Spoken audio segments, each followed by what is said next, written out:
Herschel Fruean joins us now from High School Top 200.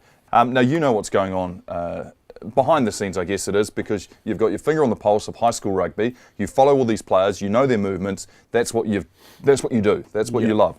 So, are St Kentigern's College doing something differently to everyone else, and are they doing anything wrong? Well, they're definitely not doing anything wrong in terms of the rules, because the rules have been set and everything that they've done has been by the laws and what have been written down. Right.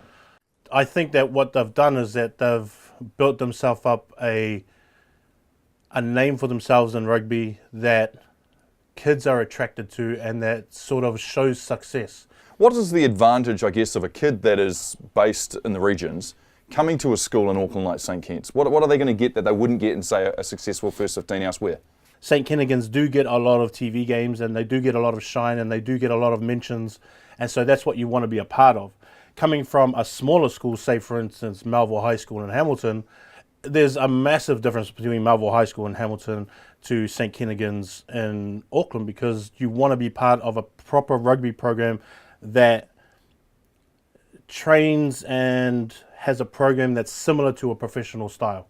And if that's what you want to do as your goal and as your career in life, then that's where you would want to go. All right. Well, what about for those who argue that transferring in your last year, say year 13, transferring up and forgetting about where you've come from and who's trained you and going up there? Is there anything wrong with that in yours? There's nothing wrong with it. You don't want to have that gap year of going to club and being under 19s and all that kind of stuff, because you want to go straight into the professional rounds so that there's no real change from going from St Kentigern's into Auckland or into Waikato or into Bay of Plenty or Manawatu. So you want to be a part of that kind of setup. Other schools just don't offer that. St Kentigern's is not the only school that has that kind of setup. Hamilton Boys has that setup. Christchurch Boys, Hastings Boys, Otago Boys all have these setups. Scots College has a good setup for rugby programs. So it's not just St Kentigern's, it's all these big schools that have good professional setups already. Kids want to go there. Then why is it that the Super 8 and the rest of the 1A competition are all pointing the finger right now at St Kentigern saying, we don't want to play you because you're going above and beyond the rules and it's unfair? I think because they're finding different ways to do it within the rules that other schools haven't picked up on yet. When you recruit someone, it's not always in terms of just who's got the most money, it's who's got the biggest opportunity. Depending on where you are in the country, the bigger opportunities is not where the most money is, because you can go to Hamilton Boys and have the best opportunity because you're always pretty much going to make top 4. You're always going to be on TV. You're part of a Hamilton Boys program with a winning coach who's probably one of the best coaches in first 15 rugby ever in Nigel Hotham. If you went there, you're pretty much guaranteed a spot to be seen in everything that you do. So it's not about the money. It's just about the big opportunity that you have presented to you, and St Ken's is just offering opportunities. So for you, typically in your experience, how does this recruiting work? Do they go to these games, tap kids on the shoulder and say, hey, how would you like a scholarship? Do they have family members who know someone that then rings up? What is typically, how does the recruiting See, the family members and friends thing is always the way that the system has gone. Like, people have friends all over the country that say, oh, we saw a kid that was like this and we saw a kid like that. And then that is usually how the meetings are set up, is through a friend of a friend. There's always a kid that is from an area and he's been recruited to a certain school and he goes, hey, my mate's back at home. He's a really good player if you want to come and see him. What are people thinking? People think that there's these whispers behind the background of, hey, you should come and, bring your son to here. They go in and dine the family out and all that kind of stuff, which is ridiculous. It's ridiculous to think that that's the way things are done. Yeah. All these guys want to do is have a good rugby program with a good rugby team and offering, and then that's what it is. It's just an offering of a scholarship. It's not a forced thing.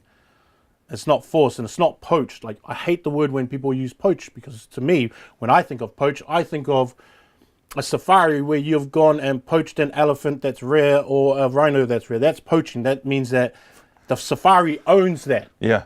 You don't own that kid.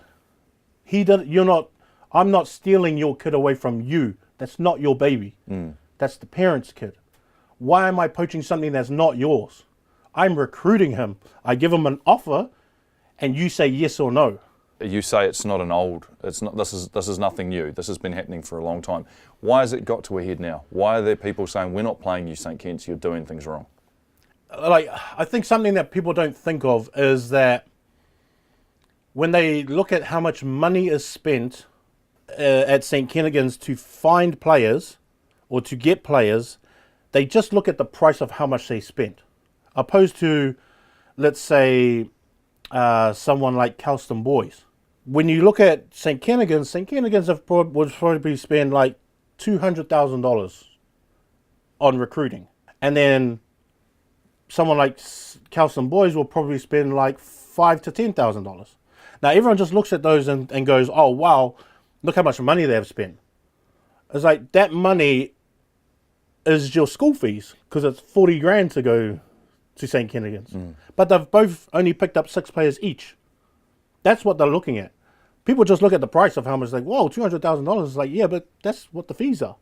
Is it a little heartbreaking for you to see teams saying, well, we're not going to even play St Kitts? There's a whole team of players here that have probably worked their lives to play a game of rugby or play a season of rugby in their final year of high school, and schools are pulling out. Is that the worst thing you could see? Yeah, it's gutting, because these kids have goals as well. You know, people think that these kids haven't worked to get where they are. They've worked and they've been offered a scholarship because they've worked hard.